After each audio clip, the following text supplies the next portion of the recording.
While the latest mid-engine C8 is an honest supercar competitor, the other Corvette generations have their own charms. True, older vets don't have the latest tech or as nice of an interior. However, as with other used performance cars like the Porsche Cayman and the BMW 3 Series, they are significantly cheaper. Enough so that they are on par in budget levels with sports cars like the Mazda Miata and Honda S2000.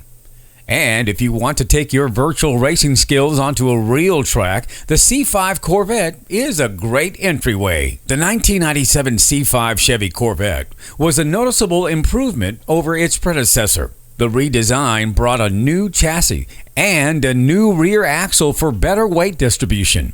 Also, the C5 Corvette saw the debut of one of the best naturally aspirated engines ever made, the LS1 V8. For Corvette enthusiasts the world over, March 7, 1997 was the date that would be long remembered. After the 13-year production run of the C4, Chevrolet had declared this date as the day that the first all-new Corvette would be made available for sale to the public. Given the massive amount of fanfare that surrounded the arrival of the C5 Corvette, it was little wonder that there was such an overwhelming clamor for this amazing new variant of the legendary sports car. The body of the car had been completely redesigned to be more aerodynamic than any of its older counterparts. Even so, while the body styling was more swept back and the front hood of the cowl were lowered to provide an additional 18 feet of forward visibility, the car was still unmistakably Corvette. Despite the limited number of units produced in 1997, there was no question that the new C5 Corvette was anything less than a phenomenal success. Enthusiasts and critics alike praised the car for its outward appearance, improved ergonomics, impressive drivability and handling, uncompromising performance capabilities, and its complete feeling of precision and quality. General Motors had hit a home run from the very start, leaving many questioning with eager anticipation how the C5 could possibly be improved upon. For 1998, Chevrolet introduced an all-new convertible companion to the C5 Coupe. The plan had been to build the convertible from the very start of the C5 project, and as a result, the execution of putting the design to production was far simpler than the development of a convertible variant might have been had such measures not been taken. In truth, the C5 Corvette had been engineered to accommodate a convertible top without the necessary heavy structural reinforcements most convertible cars require. The benefits of this intentional design strategy was that the C5 convertible would not require extensive reworking.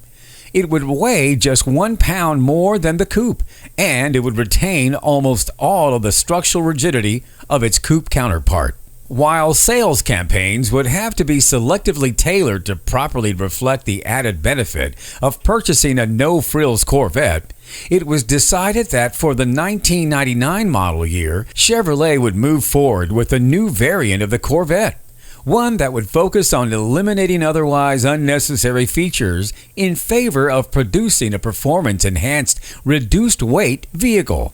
It was with this notion that the C5 hardtop Corvette was born. What would come to be known as the FRC Corvette, Fixed Roof Coupe, the 1999 hardtop was essentially a convertible with a fixed fiberglass roof. As indicated during development, the FRC Corvette was cast as a Corvette for serious performance enthusiasts. While the 2000 C5 Corvette underwent little physical modification from that of its predecessor, it did receive some limited design changes as well as some unique enhancements that continued to perpetuate the car's popularity both on the track and at the dealership. Corvette began the new millennium with the continued momentum at the racetrack. While the C5R had established itself as the contender at the racetrack during the 1999 racing season, Chevrolet decided to increase the car's capabilities by enhancing it for the 2000 season. To start, Chevrolet replaced the race car's 6.0-liter engine with a 7.0-liter V8, which resulted in a net increase of 20 horsepower for the 2000 CR5. The car placed third and fourth in its class, 10th and 11th overall at the 24 Hours of Le Mans in June 2000. Production Corvettes did not receive any substantial mechanical changes for the 2000 model year, though a few enhancements were made. Perhaps the most notable of these involve the upgrades made to the Z51 Performance Handling Package. To start, the Z51 package included larger stabilizer bars on both the front and the rear of the car, and the introduction of revised shock absorbers damping.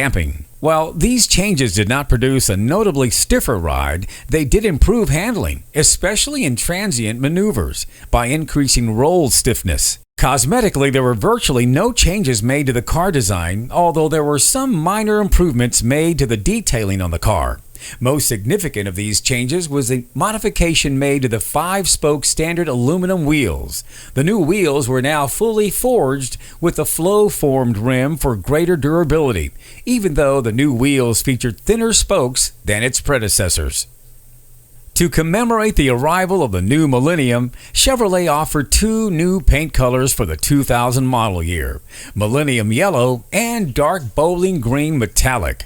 Much like the 1999's red metallic exterior, which carried over into 2000. Millennium Yellow carried an additional cost of $500. The additional cost was because of the paint itself, but the result of the special equipment and process required for producing a tinted clear coat that added visual depth to the paint's appearance. The arrival of the 2001 C5 Chevrolet Corvette was met with an ever-increasing amount of excitement and anticipation. Over the past 4 years, both the coupe and the convertible had already proven themselves as being some of the best in class since the introduction of the C5 in 1997. The Z06 name was chosen to honor Zora Arkus Duntov and the original race-ready Z06 package that he was instrumental in developing for the 1963 Corvette. Further paying homage to Duntov, Chevrolet engineers developed a new power plant for the new Corvette flagship, which carried the engine designation LS6, which was the same engine designation given to Duntov's famed 425 horsepower big block V8 that was originally offered, though only briefly, in 1971. Available only in the Z06 package, the 2001 LS6 engine produced an impressive 385 horsepower and 385 pound-foot of torque. Although the engine was based on the standard 5.7-liter LS1 power plant, the LS6's higher compression aluminum heads were modified for better management of crankcase pressure and more efficient oil flow and return from the upper part of the engine during high-speed turns. Developed solely with the driving purists and racing enthusiasts in mind, it was no surprise when it was decided that the Z06 platform should only come equipped with a manual transmission. As such, the Z06 was equipped with a new 6-speed manual transmission gearbox, which included more aggressive gearing than that found on the base coupe. When mated with the LS6 engine, the Z06 powertrain was decisively more powerful than that of any Corvette which had come before it. The exhaust system was also improved over the base Corvette coupe and convertible models. A less restrictive titanium exhaust system was introduced for the 2001 Z06 and was the first production vehicle exhaust system ever developed out of the exotic metal. The new titanium exhaust system was 50% lighter than the stainless steel system it replaced. The Z06 featured an exclusive instrument cluster with stylized graphics that helped to accentuate the model's higher 6,500 RPM engine redline. The seats were leather trimmed in solid black, although torch red accents were also an option, and included additional side bolstering to ensure that the driver and passenger remained properly seated during even the staunchest driving conditions. The seat's headrests also received special embroidering that featured the Z06 logos. Also, special Z06 embroidered floor mats were included as part of the interior package. A Bose audio system with CD player was also included. The 2002 model year showed no signs of slowing down for the C5 Chevrolet Corvette. While the Z06 had been an unquestionable success in its freshman year, the engineering team behind the flagship Corvette had no intention of allowing last year's successes to be the measure of the new model year. Likewise, all variants of the Corvette was still being subjected to the same scrutiny and refinements that had already allowed the fifth-generation Corvette to become one of the best Chevrolets of all time. Beyond being a serious contender on the racetrack, the 2002 Corvette was once again bestowed with the honor of being the official pace car at the 2002 running of the Indianapolis 500. On May 26, 2002, the Chevy Corvette led the open-wheel race cars around all of the inaugural laps of the Indy 500, representing Corvette's fifth appearance at the historic racing event. The arrival of the 2003 Chevrolet Corvette represented the culmination of the 50 years of evolution for General Motors' flagship automobile. It had been during the spring of 1953 that the first Corvette had been unveiled at GM's Motorama.